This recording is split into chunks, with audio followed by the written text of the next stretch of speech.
കൊന്നിച്ചിവ പുതിയ വീഡിയോയിലേക്ക് എല്ലാവർക്കും സ്വാഗതം. എല്ലാവരും സുഖമായിട്ടിരിക്കല്ലേ? ഞാനിവിടെ സുഖമായിട്ടിരിക്കണം. അപ്പം നമ്മൾ ഇന്ന് പോണത് ക്യോത്തോയിലേക്കാണ് കേട്ടോ. അപ്പം നമ്മൾ ട്രെയിനിലാണ് പോണത്. അപ്പം നമ്മൾ അന്ന് പറഞ്ഞായിരുന്നല്ലോ നെല്ലിൻ്റെ കാര്യം, അത് മുളച്ച് അത്രയും പരുവത്തിലായിട്ടുണ്ട് കേട്ടോ. നിങ്ങൾക്ക് എൻ്റെ ബാക്കിൽ കാണാൻ പറ്റും.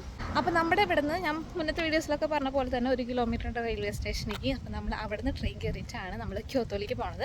നമ്മൾ ക്യോത്തോയിൽ പോയിട്ട് കുറേ നാളായി. അപ്പോൾ അതുകൊണ്ടാണ് നമ്മൾ ഇന്ന് ക്യോത്തോയിൽ പോണത്. പ്രത്യേകിച്ചൊന്നുമില്ല, ചുമ്മാ പോണതാണ്. നമുക്ക് പോകാൻ വേറെ സ്ഥലങ്ങളൊന്നുമില്ല. പിന്നെ എനിക്ക് ക്യോത്തോ ചെറുതായിട്ടൊന്ന് മിസ് ചെയ്തു. അപ്പോൾ ഞാൻ വിചാരിച്ചു ക്യോത്തോ വരെ പോയിട്ട് വരാമെന്ന്. അപ്പോൾ അതിന് വേണ്ടിയിട്ട് നമ്മൾ ക്യോത്തോയിലേക്ക് പോകണം. അപ്പോൾ ക്യോത്തോത്തെ വിശേഷങ്ങളാണ് ഇന്നത്തെ വീഡിയോയിലുള്ളത്. അപ്പോൾ ഇന്നത്തെ വീഡിയോയിലേക്ക് എല്ലാവർക്കും സ്വാഗതം. കുറേ പേര് നമ്മളോട് പുതിയ വൈറസിൻ്റെ അപ്ഡേഷൻ ചോദിച്ചായിരുന്നു, എങ്ങനെയുണ്ട് ഇവിടെ സേഫ് ആണോ എന്നൊക്കെ ചോദിച്ചായിരുന്നു. സേഫാണ്. ഇപ്പോൾ നമ്മൾ താമസിക്കുന്നത് നാരയിലാണല്ലോ. മുന്നേ താമസിച്ചിരുന്നത് ക്യോത്തോയിലായിരുന്നു. അപ്പോൾ ഇവിടെ ഒന്നല്ല കേസുകൾ വന്നിരിക്കുന്നത്, ടോക്കിയോയിലാണ്. അതുപോലെ തന്നെ ഇത് പുതിയ വൈറസ് അല്ല, മുന്നേ ഇതുണ്ടായിരുന്ന വൈറസാണ്. പക്ഷേ ഇക്കൊല്ലം ഇതിൻ്റെ എണ്ണം കുറച്ച് 1000ൻ്റെ ഒക്കെ അടുത്ത് വന്നിട്ടുണ്ട്. അതുകൊണ്ടാണ് കുറച്ച് സേഫ് ആയിട്ടിരിക്കാൻ പറയണേ. ഞാൻ ഇതിനെക്കുറിച്ച് നമ്മുടെ കമ്പനിയിലത്തെ ആൾക്കാരോട് ചോദിച്ചിട്ടുണ്ടായിരുന്നു. പക്ഷെ അവർക്കൊന്നും ഇതിനെക്കുറിച്ച് വലിയ അറിവില്ല. സത്യം പറഞ്ഞു കഴിഞ്ഞാൽ അവർക്ക് ഞാനാണ് എക്സ്പ്ലെയിൻ ചെയ്ത് കൊടുത്തത് കേട്ടോ. ഇങ്ങനൊരു വൈറസ് ഇപ്പോൾ ട്രെൻഡിങ്ങിൽ ഉണ്ടെന്നൊക്കെ പറഞ്ഞ് എക്സ്പ്ലെയിൻ ചെയ്ത് കൊടുത്തത് ഞാനാണ്. ഇവരൊന്നും അങ്ങനെ വൈറസിനെ കുറിച്ച് അത്ര വലിയ ബോധേഡായിട്ട് എനിക്ക് തോന്നിയിട്ടില്ല.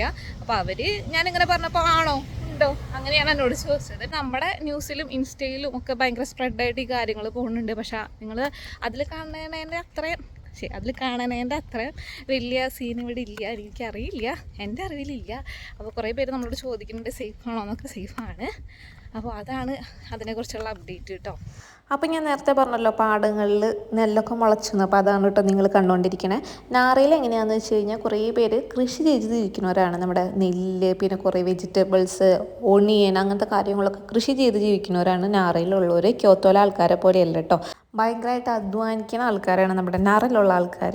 അപ്പം നമ്മൾ പോണ വഴിക്ക് നമുക്ക് സമ്മറാണല്ലോ, ഞാൻ വെള്ളം എടുക്കാൻ ഓൾറെഡി മറന്നിട്ടുണ്ടായിരുന്നു. അപ്പോൾ ഞാൻ വിചാരിച്ചു വെൻഡിങ് മെഷീനിൽ നിന്ന് ഒരു വെള്ളം എടുക്കാമെന്ന്. അങ്ങനെ ഒരു വെള്ളത്തിൻ്റെ ബോട്ടിൽ എടുക്കണതാണ് കേട്ടോ നിങ്ങൾ കണ്ടുകൊണ്ടിരിക്കുന്നത്. വെൻഡിങ് മെഷീൻ നിങ്ങൾക്കറിയാമല്ലോ, ഞാൻ മുന്നത്തെ വീഡിയോസിലൊക്കെ പരിചയപ്പെടുത്തി തന്നിട്ടുണ്ട്. നമുക്ക് പൈസ ഇട്ട് കഴിഞ്ഞ് കഴിഞ്ഞാൽ നമുക്ക് അതിൻ്റെ ഉള്ളിൽ നിന്ന് എന്താ അതിൻ്റെ ഉള്ളിലുള്ള അത് നമുക്ക് സെലക്ട് ചെയ്ത് എടുക്കാനായിട്ട് പറ്റും. അങ്ങനെ നമ്മൾ വെൻഡിങ് മെഷീനിൽ നിന്ന് വെള്ളം എടുത്തിട്ടുണ്ട്. ഇതാണ് എൻ്റെ വീടിൻ്റെ അടുത്തുള്ള റെയിൽവേ സ്റ്റേഷൻ കേട്ടോ. നമ്മുടെ വീടിൻ്റെ അവിടെ നിന്ന് 2 ട്രെയിൻ മാറി കയറിയിട്ട് വേണം നമുക്ക് ക്യോത്തോയിലേക്ക് പോകാൻ കേട്ടോ. നാറ എന്ന് പറയുകയാണെന്നുണ്ടെങ്കിൽ നമ്മൾ പ്രോപ്പർ നാറയിലല്ല, നാറയിൽ നിന്ന് നമുക്ക് 2 ട്രെയിൻ മാറി കയറാനുണ്ട്. എന്ന് വെച്ച് കഴിഞ്ഞാൽ 2 സ്റ്റോപ്പ് 3 സ്റ്റോപ്പ് വെച്ചുള്ളൂ, എന്നാലും നമുക്ക് 2 ട്രെയിൻ മാറി കയറാനുണ്ട്. എൻ്റെ സ്റ്റേഷൻ ഭയങ്കര കുഞ്ഞ് സ്റ്റേഷൻ ആയതുകൊണ്ട് 15 മിനിറ്റ് കൂടുമ്പോഴായിരിക്കും ട്രെയിൻ വരിക. അപ്പോൾ ഞാൻ ഓൾറെഡി വന്ന് കുറച്ചൊരു 10 മിനിറ്റ് കഴിഞ്ഞപ്പോഴായിരുന്നു ട്രെയിൻ വന്നിരുന്നത്. ഈ സ്റ്റേഷൻ ചെറുതായതുപോലെ തന്നെ ഈ സ്ഥലത്തുള്ള ആൾക്കാരും വളരെ കുറവാണ് കേട്ടോ. ഇവിടെ താമസിക്കുന്നവർ, നാറയിലൊക്കെ താമസിക്കുന്നവർ, കറക്റ്റ് നാറയല്ല, ഞാൻ താമസിക്കുന്ന സ്ഥലത്തൊക്കെ താമസിക്കുന്നവർ വില്ലേജ് ഏരിയ ആണല്ലോ. അപ്പോൾ കൂടുതലും ഒരു മിഡിൽ ഏജ് ആയിട്ടുള്ള ആൾക്കാരാണ്. യങ്സ്റ്റേഴ്സൊക്കെ നമ്മുടെ ഇവിടെ കാണൽ ഭയങ്കര കുറവാണ്. അതെന്താണെന്ന് വെച്ച് കഴിഞ്ഞാൽ ജപ്പാനിലെല്ലാവരും യങ്സ്റ്റേഴ്സ് ആയിട്ടുള്ള ആൾക്കാരൊക്കെ സിറ്റിയിലേക്കാണ് താമസിക്കാനായിട്ട് പോവുക കേട്ടോ.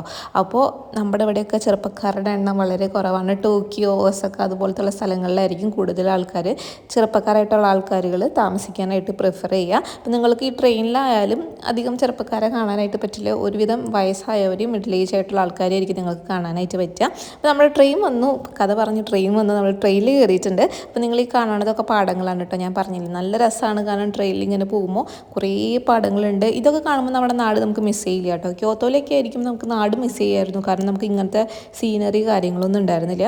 പക്ഷേ ഇപ്പം ഇതൊക്കെ കാണുമ്പോൾ ഭയങ്കര എന്താ പറയുക, നാട് കുറച്ചൊക്കെ നമുക്ക് ഓർമ്മ വരും കേട്ടോ. കാരണം സെയിം സംഭവം തന്നെയല്ലേ നാട്ടിലത്തെ. അങ്ങനെ നമ്മൾ ട്രെയിൻ ഇറങ്ങിയപ്പോൾ ഇതുപോലെ 2 ബൊമ്മക്കുട്ടികൾ അവിടെ നിൽക്കുന്നുണ്ടായിരുന്നു. എന്തോ ഒരു സംഭവത്തിൻ്റെ പ്രൊമോഷനാണ് കേട്ടോ, അതിന് വേണ്ടിയിട്ടാണ് അവിടെ നിൽക്കുന്നുണ്ടായിരുന്നത്. നമുക്ക് അപ്പുറത്തേക്ക് കടക്കേണ്ട ആവശ്യം ഉണ്ടായിരുന്നില്ല, നമുക്ക് വേറെ ട്രെയിൻ മാറി കയറണമായിരുന്നു. നമ്മൾ അപ്പുറത്തേക്ക് കടന്നിട്ടില്ല. അപ്പോൾ അത് കാണാനും നല്ല രസമുണ്ടായിരുന്നു. കുറച്ച് നേരം ഞാൻ അത് നോക്കി നിന്നായിരുന്നു കേട്ടോ. ഇവരിങ്ങനെ ജപ്പാൻകാരിങ്ങനെ പരസ്യമൊക്കെ ചെയ്യണത് ഇതുപോലെയൊക്കെ തന്നെയായിരിക്കും കേട്ടോ. അപ്പോൾ ആർക്കും ബുദ്ധിമുട്ടുണ്ടാവാത്ത രീതിയിലാണ് ചെയ്യുള്ളൂ.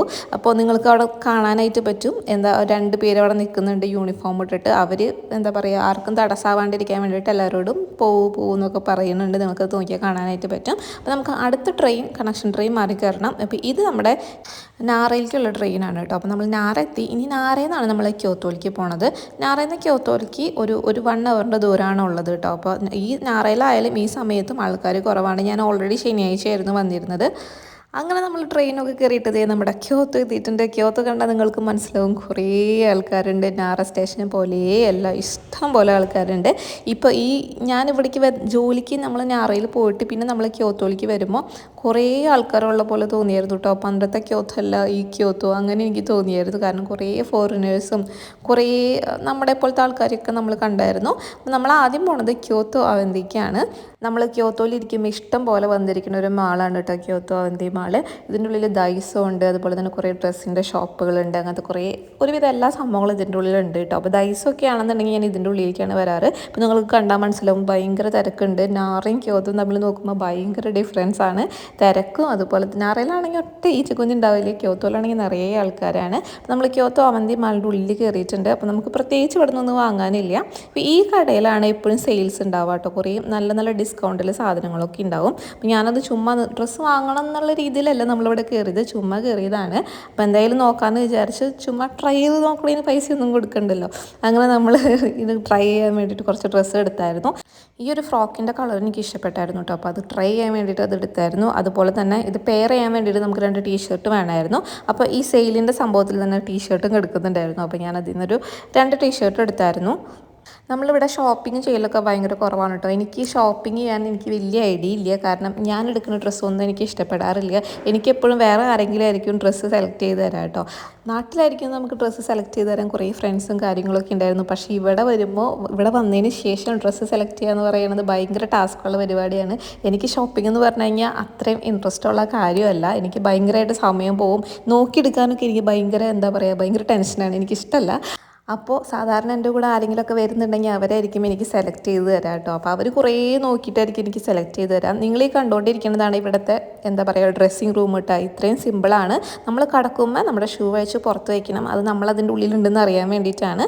അതുപോലെ തന്നെ ഇങ്ങനൊരു സംഭവം ഉണ്ടാവും, അതും ക്ലോസ് ചെയ്യുക. പിന്നെ ഒരു മിറർ ഉണ്ടാവും കേട്ടോ. അപ്പോൾ അതുപോലെ തന്നെ ഞാനെടുത്ത ഡ്രസ്സൊന്നും എനിക്ക് ഇഷ്ടപ്പെട്ടിരുന്നില്ല, ഞാൻ ഒന്നും എടുത്തിട്ടില്ല. അങ്ങനെ നമ്മളിനി നാരയ്ക്ക് തിരിച്ചു പോവാണ്. പോണ വഴിക്ക് നിങ്ങൾ കണ്ടില്ലേ, ഒരു നടക്കാൻ പറ്റാത്ത ഒരാളുടെ വണ്ടി ഇതുപോലെ സ്റ്റേഷനിൽ നിന്ന് വന്ന് മാസ്റ്റർ അത് വെച്ചിട്ട് ഇത് എടുക്കാൻ വേണ്ടിയിട്ട് ഹെൽപ്പ് ചെയ്യാണ് കേട്ടോ. എന്നിട്ട് ഇതേ ടാറ്റു കൊടുത്തിട്ട് സിഗ്നലൊക്കെ കൊടുത്തിട്ട് ആ ട്രെയിൻ അങ്ങനെ പോയിക്കൊണ്ടിരിക്കുകയാണ്. നമ്മൾ ക്യോത്തോയിൽ പോയിപ്പോൾ കുറച്ചും കൂടി സ്ഥലങ്ങളിൽ പോയായിരുന്നു കേട്ടോ ഞാൻ, പക്ഷേ വീഡിയോ എടുത്തിട്ടുണ്ടായിരുന്നില്ല. അപ്പോൾ അതുകൊണ്ടാണ് നമ്മൾ പെട്ടെന്ന് ക്യോത്തോ നിന്ന് നാരയിലേക്ക് എത്തിയത്. നമ്മൾ വന്നപ്പോൾ നല്ല മഴയായിരുന്നു, നല്ല മഴയുള്ള ദിവസമായിരുന്നു. അങ്ങനെ നമ്മൾ ക്യോത്തോ നിന്ന് നാരയ്ക്ക് ഒരു ഉച്ചയായപ്പോഴേക്കും എത്തിയായിരുന്നു കേട്ടോ. അത് കഴിഞ്ഞ് നമ്മൾ വന്ന് കുറച്ച് നേരം കിടന്നായിരുന്നു. പിന്നെ നമ്മൾ വിചാരിച്ചു നമുക്ക് 4 മണിക്ക് എന്തെങ്കിലും കഴിക്കണമല്ലോ, അതിന് വേണ്ടിയിട്ട് നമ്മൾ എന്തെങ്കിലും ഉണ്ടാക്കാമെന്ന് വിചാരിച്ചു. അപ്പോൾ നിങ്ങൾ ഈ കണ്ടുകൊണ്ടിരിക്കുന്നതാണ് എൻ്റെ കിച്ചൺ. നിങ്ങൾ ഹോം ടൂറിലൊക്കെ എൻ്റെ കിച്ചൺ കണ്ടിട്ടുണ്ടാവും. അപ്പോൾ ഇത് തന്നെയാണ് നമ്മുടെ കിച്ചൺ. അപ്പോൾ നമ്മളിന്ന് വൈകുന്നേരം ഉണ്ടാക്കാൻ പോണത് ബ്രെഡ് ടോസ്റ്റ് ആണ് കേട്ടോ. അപ്പോൾ സാധാരണ ഞാൻ ഇത് തന്നെയാണ് എപ്പോഴും ഉണ്ടാക്കാറ്. ജോലിക്ക് പോകുമ്പോഴായാലും ഇത് തന്നെയാണ് ഉണ്ടാക്കാറ്, 4 മണിക്ക് വന്നാൽ ഇത് തന്നെയാണ് ഉണ്ടാക്കാറ്. അപ്പോൾ ഇതെനിക്ക് ഭയങ്കര ഇഷ്ടമാണ്. അപ്പോൾ ജസ്റ്റ് 2 മുട്ട പൊട്ടിച്ച് ഒഴിക്കുക, അത് കഴിഞ്ഞ് കുറച്ച് പാലൊഴിക്കുക, പിന്നെ കുറച്ച് ഓട്സ് ഒഴിക്കുക, കുറച്ച് ഉപ്പിടുക, അത്ര തന്നെ. അതൊക്കെ ചെയ്തിട്ട് മിക്സ് ചെയ്യുക. പിന്നെ എൻ്റെ കയ്യിൽ ബട്ടറും കൂടി ഉണ്ടായിരുന്നു, ബട്ടറല്ല ചീസ് ഉണ്ടായിരുന്നു. അപ്പോൾ ഞാൻ അതും കൂടി ഇന്ന് ആഡ് ചെയ്തിട്ടുണ്ട്. ഭയങ്കര എളുപ്പമുള്ള പരിപാടിയാണ്. ജോലിക്ക് പോണേക്കാൾ മുന്നായാലും വൈകുന്നേരം ആയാലും വിശക്കുമ്പോഴായാലും നമുക്കൊക്കെ ഇത് ട്രൈ ചെയ്യാം കേട്ടോ. അപ്പോൾ ഇവിടുത്തെ ബ്രെഡാണ് നിങ്ങൾ ഈ കണ്ടുകൊണ്ടിരിക്കുന്നത്. നമ്മുടെ നാട്ടിലത്തെ പോലെ വലിയ ബ്രെഡൊന്നും ഇവിടെ കിട്ടില്ല കേട്ടോ. ഇങ്ങനെ ചെറിയ ചെറിയ പാക്കറ്റായിട്ടായിരിക്കും കിട്ടുക. അല്ലെങ്കിൽ വലിയ ബണ്ണ് കിട്ടും, അത് നമുക്ക് വേണമെങ്കിൽ മുറിച്ച് ഉപയോഗിക്കാം. അല്ലാന്നുണ്ടെങ്കിൽ ഇതുപോലെ തന്നെ ആയിരിക്കും കിട്ടുക. ഒരു പാക്കറ്റിൽ 6 എണ്ണമായിരിക്കും ഉണ്ടാവുക. ഇതിപ്പോൾ നമ്മുടെ നാട്ടിലത്തെ ഒരു ഒരു 80 രൂപ 90 രൂപയുടെ ഒക്കെ അടുത്തായിട്ടായിരിക്കും ഉണ്ടായിരിക്കുക ബ്രെഡിനൊക്കെ വില. അപ്പം നമ്മൾ 4 സൈഡും കളയുന്നുണ്ട് കേട്ടോ. മറ്റേ സാധനം ഭയങ്കര കട്ടിയുള്ള സാധനമായ കാരണം കൊണ്ട് നമ്മളധികം കഴിക്കാറില്ല, ഇതാണ് കഴിക്കാറുള്ളത്. അപ്പോൾ അങ്ങനെ 4 എണ്ണം നമ്മൾ കട്ട് ചെയ്ത് വെക്കുന്നുണ്ട്. നമ്മുടെ വീഡിയോസിലൊക്കെ കുക്കിംഗ് വീഡിയോ ഇടാൻ എനിക്ക് ഭയങ്കര പേടിയാണ് കേട്ടോ. അതെന്താണെന്ന് വെച്ച് കഴിഞ്ഞാൽ ഞാനങ്ങനെ വീട്ടിൽ കുക്ക് ചെയ്യണ ആളല്ല. എൻ്റെ വീട്ടിൽ എൻ്റെ മമ്മിയാണ് എല്ലാം കുക്ക് ചെയ്യാറ്. നമ്മൾ അങ്ങനെ അടുക്കളയിൽ കയറുന്ന ഒരു ടൈപ്പേ അല്ല. അപ്പോൾ ഇതൊക്കെ നമ്മുടെ ജസ്റ്റ് തട്ടിക്കൂട്ടൽ പരിപാടികളാണ്. അപ്പോൾ ശരിക്കും കുക്ക് ചെയ്യാൻ അറിയണവരാരെങ്കിലും ഒക്കെ ഉണ്ടെങ്കിൽ നമ്മൾ എന്തെങ്കിലും ഇതിൽ മിസ്റ്റേക്ക് ചെയ്യുന്നുണ്ടെങ്കിൽ ചിലപ്പോൾ അവർക്ക് ഇഷ്ടപ്പെട്ടില്ലെങ്കിൽ നമുക്ക് കമൻറ്റ് വരാൻ ചാൻസ് ഉണ്ട്. അപ്പോൾ എനിക്ക് അറിയാത്തതുകൊണ്ടാണ് കേട്ടോ. ഞാനിതിലൊട്ടും പ്രൊഫഷണൽ അല്ല. പക്ഷേ നമ്മൾ പാർട്ട് ടൈം ആയിട്ട് വർക്ക് ചെയ്തത് നിങ്ങൾക്കറിയാമല്ലോ, നമ്മൾ ഷെഫായിട്ടായിരുന്നു വർക്ക് ചെയ്തിരുന്നത് റൂഫ് ടോപ്പിൽ. പക്ഷേ അതൊരു ഇറ്റാലിയൻ റെസ്റ്റോറൻ്റ് ആയിരുന്നു, നമ്മുടെ പോലത്തെ ഇന്ത്യൻ റെസ്റ്റോറൻറ്റ് കാര്യങ്ങളൊന്നുമല്ല. അപ്പോൾ അവിടെ നിന്ന് ബേസിക് ആയിട്ടുള്ള കാര്യങ്ങളൊക്കെ നമ്മൾ പഠിച്ചിട്ടുണ്ടായിരുന്നു. അങ്ങനെ എല്ലാം ഞാൻ മിക്സ് ചെയ്തിട്ട് മുട്ടയിലേക്ക് മിക്സ് ചെയ്ത് വെച്ചിട്ടുണ്ട്. ഇനി എന്ത് ചെയ്യേണ്ടതെന്ന് വെച്ച് കഴിഞ്ഞാൽ ഇതിൽ ജസ്റ്റ് മുക്കിയിട്ട് നമ്മളൊന്ന് അങ്ങടും ഇങ്ങടും പൊരിച്ചെടുക്കാം കേട്ടോ, അത്രയേ ഉള്ളൂ. അപ്പോൾ ഇതാണ് നമ്മൾ 4 മണിക്ക് കഴിക്കാൻ പോണത്. ഇനി ഇത് കഴിഞ്ഞിട്ട് നമുക്ക് ഫുഡ് ഉണ്ടാക്കണം. ഫുഡ് ഉണ്ടാക്കുമ്പോൾ നമ്മൾ ചിക്കൻ എന്തെല്ലാം വാങ്ങിച്ച് വെച്ചിട്ടുണ്ടായിരുന്നു. അപ്പോൾ ചിക്കൻ ഉണ്ടാക്കണം എന്നാണ് നമ്മൾ വിചാരിക്കുന്നത് കേട്ടോ. അപ്പോൾ ഇത് കഴിച്ച് കഴിഞ്ഞിട്ട് വേണം നമുക്ക് ചിക്കൻ കറി ഉണ്ടാക്കാൻ വേണ്ടിയിട്ട്. അങ്ങനെ നമ്മൾ സക്സസ്ഫുള്ളി 4 എണ്ണം നമ്മൾ അങ്ങോട്ടും ഇങ്ങോട്ടൊക്കെ തിരിച്ചും മറിച്ചൊക്കെ ഇട്ട് ഒരുവിധം കരിച്ചെന്നെ എടുത്തിട്ടുണ്ട് കേട്ടോ. അപ്പോൾ നിങ്ങൾ സൈഡിൽ കാണുന്നത് ഇന്നലത്തെ കൂണിൻ്റെ കറിയാണ്. നമുക്ക് ഇന്നലെ രാത്രി ഇവിടെ കൂണിൻ്റെ കറിയായിരുന്നു, മഷ്റൂം കറിയായിരുന്നു. അപ്പോൾ അതിൻ്റെ കുറച്ച് ബാക്കി ഇരിക്കുന്നുണ്ടായിരുന്നു. അതാണ് നമ്മൾ ഇന്ന് ബ്രെഡിൻ്റെ കൂടെ കഴിക്കാൻ പോണത് കേട്ടോ. അപ്പോൾ സൈഡിൽ നമ്മൾ ചായയാണ് ഉണ്ടാക്കുന്നത്. നമ്മളിന്ന് ഉണ്ടാക്കുന്നത് ഏലക്ക ചായയാണ്. ഏലക്ക ചായ എന്ന് പറഞ്ഞു കഴിഞ്ഞാൽ നമ്മുടെ ഏലക്ക ഉണ്ടല്ലോ, അതിൻ്റെ പകുതി എടുത്തിട്ട് നമ്മുടെ ഇതിൻ്റെ ഉള്ളിലിടും കേട്ടോ. അത്രയേ ഉള്ളൂ. പിന്നെ നമ്മൾ പഞ്ചസാര ഇട്ട്, നമ്മൾ ബ്രൗൺ കളറുള്ള പഞ്ചസാര ഇട്ട് നമ്മളിവിടെ യൂസ് ചെയ്യണത്.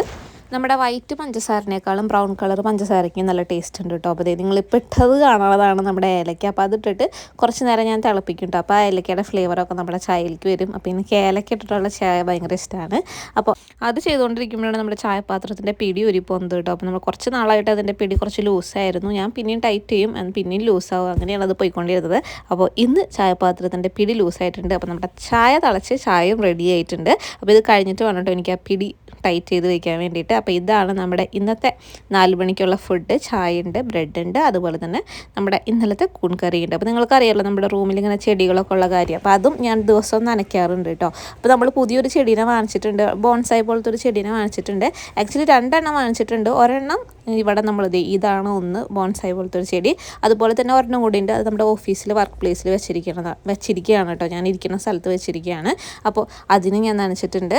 പിന്നെ നിങ്ങൾക്കറിയാമല്ലോ നമ്മുടെ ഈ ചെടിയുണ്ട്, ഇതും ഞാൻ നനച്ചിട്ടുണ്ട് കേട്ടോ. ഇതെന്താണെന്നറിയില്ല, വീടിൻ്റെ ഉള്ളിൽ വെക്കണോണ്ടാണോ എന്നറിയില്ല, ചെറിയൊരു വാട്ടുണ്ട് ഈ ചെടിക്ക്. അതുപോലെ തന്നെ ഇലയിലും ചെറിയ ചെറിയ ഹോൾസൊക്കെ വന്ന് തുടങ്ങിയിട്ടുണ്ട്. ഇത് നമ്മുടെ പുതിയ വാച്ചാണ് കേട്ടോ. നമ്മൾ ബാറ്ററി ഇട്ടിട്ടില്ല, ബാറ്ററി ഇടണം. അപ്പോൾ നമ്മൾ ഫുഡൊക്കെ കഴിച്ചു. ഇനി നമ്മൾ കറി വയ്ക്കാനായിട്ട് പോവാണ്. അപ്പോൾ ഇന്ന് ചിക്കൻ കറിയാണ് നമ്മൾ വയ്ക്കുന്നത്. അപ്പോൾ നമ്മുടെ സാധാരണ എല്ലാ മസാലകളും അതിൻ്റെ ഉള്ളിലേക്ക് ഇട്ടിട്ട് കുറച്ച് ഇഞ്ചി വെളുത്തുള്ളി പേസ്റ്റ് ഇട്ടിട്ടുണ്ട്. അങ്ങനെ ബേസിക് ആയിട്ടുള്ള എല്ലാ പൊടികളും സംഭവങ്ങളൊക്കെ ഇട്ടിട്ട് കുറച്ച് നാരങ്ങ നീരൊക്കെ ഇട്ടിട്ട് നമ്മൾ മിക്സ് ചെയ്യണം കേട്ടോ. മിക്സ് ചെയ്യണത് സ്പൂൺ കൊണ്ടാണ് മിക്സ് ചെയ്യണത്. അതെന്താണെന്ന് വെച്ച് കഴിഞ്ഞാൽ കൈ കൊണ്ട് മിക്സ് ചെയ്ത് കഴിഞ്ഞാൽ ഇവിടുത്തെ മുളക് പൊടിക്ക് ഭയങ്കര എരിവാണ്. അപ്പോൾ കൈ കൊണ്ട് മിക്സ് ചെയ്ത് കഴിഞ്ഞാൽ നമുക്ക് ഭയങ്കര എരിവ്, കൈ കുറച്ച് കഴിയുമ്പോൾ എരിയും കേട്ടോ. അതുകൊണ്ടാണ് ഞാൻ സ്പൂൺ കൊണ്ട് മിക്സ് ചെയ്യണത്. ഇതിങ്ങനെ മിക്സ് ചെയ്ത് കഴിഞ്ഞിട്ട് ഞാനൊരു അരമണിക്കൂറോ അല്ലെങ്കിൽ 1 മണിക്കൂറോ നമ്മുടെ ഫ്രിഡ്ജിലേക്ക് മാറ്റി വയ്ക്കുന്നുണ്ട്. അപ്പോൾ അങ്ങനെയാണ് ഞാൻ മിക്സ് ചെയ്ത് മാറ്റി വെച്ചു. ഇപ്പോൾ നിങ്ങൾ കണ്ടുകൊണ്ടിരിക്കുന്നത് ഇവിടുത്തെ ഇഞ്ചി, നമ്മൾ നാട്ടിൽ ഉപ്പിലിട്ട മാങ്ങ, ഉപ്പിലിട്ട നെല്ലിക്ക അതുപോലെ ഉണ്ടാവില്ലേ, അതുപോലെ ഇവിടെ ഉപ്പിലിട്ട ഇഞ്ചിയാണ് നിങ്ങൾ കണ്ടുകൊണ്ടിരിക്കുന്നത് കേട്ടോ. അപ്പോൾ അതെനിക്ക് ഭയങ്കര ഇഷ്ടമാണ്. നമ്മുടെ ഉപ്പിലിട്ട മാങ്ങയുടെ മാങ്ങയല്ല, നമുക്ക് മാങ്ങ നാരങ്ങ ഇവിടെ വാങ്ങാൻ കിട്ടില്ലല്ലോ, അതുകൊണ്ട് നമ്മൾ ഇഞ്ചി വാങ്ങിച്ച് അഡ്ജസ്റ്റ് ചെയ്യുന്നു. ഇവരുടെ ഒരു പിക്കിളാണ് നിങ്ങൾ കണ്ടത്. ഇനി നമ്മൾ അരി ഇടാൻ പോകണം കേട്ടോ. നമ്മുടെ ഇവിടെ റൈസ് കുക്കറിലാണ് അരി ഇടണത്. ഇതാണ് ഇവിടുത്തെ അരി ഇടണ പാത്രം. അപ്പോൾ നമ്മൾ പാത്രമൊക്കെ കഴുകി അരിയൊക്കെ ഇട്ടിട്ടുണ്ട്. നിങ്ങൾ ഈ കണ്ടുകൊണ്ടിരിക്കുന്നതാണ് റൈസ് കുക്കർ. ഇതിൻ്റെ ഉള്ളിലേക്ക് നമ്മൾ അരി ഇറക്കി വെച്ചിട്ട് അരിയുടെ ചോറിൻ്റെ ഓപ്ഷൻ ഉണ്ട്, അത് ഞെക്കി കഴിഞ്ഞ് കഴിഞ്ഞാൽ നമുക്ക് ഒരു 45 മിനിറ്റിൻ്റെ ഉള്ളിൽ ചോറ് റെഡിയാക്കി കിട്ടും കേട്ടോ. ചോറ് മാത്രമല്ല കേട്ടോ നമുക്ക് അതിൻ്റെ ഉള്ളിൽ ഉണ്ടാക്കാൻ പറ്റും, വേറെ കുറേ ഓപ്ഷൻസ് ഉണ്ട്. നമുക്ക് ചോറ് മാത്രമേ ഉണ്ടാക്കാൻ അറിയുള്ളൂ. കുറേയൊക്കെ ജപ്പാൻ്റെ ഡിഷസാണ് അതിലുള്ളത്. അപ്പോൾ ഇതേ നമ്മൾ ഫ്രിഡ്ജിലെടുത്ത് വെച്ച ചിക്കൻ ഞാൻ കുറച്ച് കഴിഞ്ഞപ്പോൾ എടുത്തിട്ടുണ്ട്. ഇനി വെളിച്ചെണ്ണ ഒഴിക്കുക, അതിലേക്ക് ഓരോന്ന് ഫ്രൈ ചെയ്യാൻ ഇടാം കേട്ടോ. ഞാൻ എൻ്റെ വീട്ടിലുണ്ടാക്കണ പോലെയാണ് ഇവിടെ ഇപ്പോൾ ഉണ്ടാക്കിയേക്കണം. എൻ്റെ വീട്ടിൽ എങ്ങനെയാണെന്ന് വെച്ച് കഴിഞ്ഞാൽ ആദ്യം ഫ്രൈ ചെയ്തിട്ട് പിന്നെ ആ ഫ്രൈ ചെയ്തതാണ് കറി ഉണ്ടാക്കുക. നമ്മുടെ വീട്ടിലൊക്കെ പണ്ടേ ഇങ്ങനെയാണ് കേട്ടോ. മമ്മിയൊക്കെ ഇങ്ങനെ ചെറുപ്പത്തിലേ ഇങ്ങനെയാണ് ചിക്കൻ കറി ഉണ്ടാക്കുക. ആദ്യം ഫ്രൈ ചെയ്യും, അത് കഴിഞ്ഞിട്ടായിരിക്കും കറി ഉണ്ടാക്കുക. അപ്പോൾ സാധാരണ കറി ഉണ്ടാക്കണ പോലെ ചിക്കൻ കറി ഉണ്ടാക്കിയാൽ ഞങ്ങളുടെ വീട്ടിൽ അങ്ങനെ അധികം ആർക്കും ഇഷ്ടമല്ല. ഇങ്ങനെ ഫ്രൈ ചെയ്തിട്ട് ഉണ്ടാക്കിയാൽ മാത്രമാണ് ഞങ്ങൾക്കൊക്കെ ഭയങ്കര ഇഷ്ടമാവുള്ളൂ. പ്രത്യേകിച്ച് എൻ്റെ അനിയന് കേട്ടോ. സാധാരണ കറി വയ്ക്കുന്നത് അവന് ഇഷ്ടമേ അല്ല. അപ്പോൾ ഇതേ നമ്മൾ 2 സൈഡ് ഇങ്ങനെ ഫ്രൈ ചെയ്തെടുത്തിട്ടുണ്ട്. അപ്പോൾ എല്ലാം ഞാനൊരു ബൗളിലേക്ക് എടുത്തിട്ടുണ്ട്. എണ്ണ ഉള്ളതുകൊണ്ട് ടിഷ്യൂ വെച്ചിട്ട് അതിൻ്റെ മുകളിലേക്കാണ് കേട്ടോ ഈ വറുത്ത പീസുകളൊക്കെ വെക്കുന്നത്. ഒരുപാട് ഞാൻ വേവിച്ചെടുക്കുന്നില്ല, ഒരു 90% മാത്രമാണ് വറുത്തെടുക്കുന്നുള്ളൂ കേട്ടോ, ഫ്രൈ ചെയ്തെടുക്കുന്നുള്ളൂ. കാരണം നമുക്ക് കറി ആക്കുമ്പോൾ അത് കുറച്ചുകൂടെ വേവല്ലോ. അപ്പോൾ അതിന് വേണ്ടിയിട്ടാണ് അങ്ങനെ ചെയ്യണത്. അപ്പോൾ ഈ വെളിച്ചെണ്ണ തന്നെയാണ് നമ്മൾ എന്ത് ചെയ്യണത്, സബോളയൊക്കെ ഇട്ട് വഴറ്റാൻ പോണത് കേട്ടോ. അപ്പോൾ വെളിച്ചെണ്ണ കുറച്ച് കൂടിയാലും നമുക്ക് പ്രശ്നമില്ല, കാരണം നമ്മൾ ഇതിൽ തന്നെയാണല്ലോ ഇനിയും കറി ഉണ്ടാക്കാനായിട്ട് പോണത്. അപ്പോൾ ഒരു റൗണ്ട് നമ്മുടെ വർക്കിൽ കഴിഞ്ഞു. ഇനി അടുത്ത റൗണ്ടാണ്. ഞാൻ ഈ വെക്കുന്ന ചിക്കൻ കറി എൻ്റെ ഓഫീസിൽ ഒരുവിധം ആൾക്കാർക്കൊക്കെ ഇഷ്ടമാണ് കേട്ടോ. എന്നോടൊരു ദിവസം പറഞ്ഞിട്ടുണ്ടായിരുന്നു ചിക്കൻ കറി ഉണ്ടാക്കി കൊണ്ടുവരുമെന്ന് ചോദിച്ചിട്ടുണ്ടായിരുന്നു നമ്മുടെ സ്റ്റൈലിൽ. അതായത് അവർക്ക് അറിയില്ലല്ലോ. അപ്പോൾ അങ്ങനെ ഒരു ദിവസം ഞാൻ ഉണ്ടാക്കി കൊടുത്തു. ഇതുപോലെ തന്നെയാണ് ഉണ്ടാക്കി കൊടുത്തത്. അത് കഴിഞ്ഞിട്ട് ഞാൻ 3 പേരുണ്ടായിരുന്നു. അപ്പോൾ 3 പേർക്ക് 3 പാത്രത്തിലാക്കി ഉണ്ടാക്കി കൊടുത്തു. 3 പേർക്ക് ഇഷ്ടമായി. അവർക്ക് സാധാരണ ജാപ്പനീസുകാർ സ്പൈസി ഫുഡ് കഴിക്കാത്തവരാണ്, പക്ഷേ ഇവർക്ക് സ്പൈസി ഭയങ്കര ഇഷ്ടമാണ്. അപ്പോൾ ഇനി ഉണ്ടാക്കുമ്പോൾ ഇനിയും കൊണ്ട് ചെല്ലാനാണ് കേട്ടോ പറഞ്ഞിരിക്കുന്നത്. അപ്പോൾ ഇതുപോലെ തന്നെ അവർക്ക് ഉണ്ടാക്കി കൊടുത്തപ്പോൾ അവർക്ക് ഇഷ്ടപ്പെട്ടായിരുന്നു.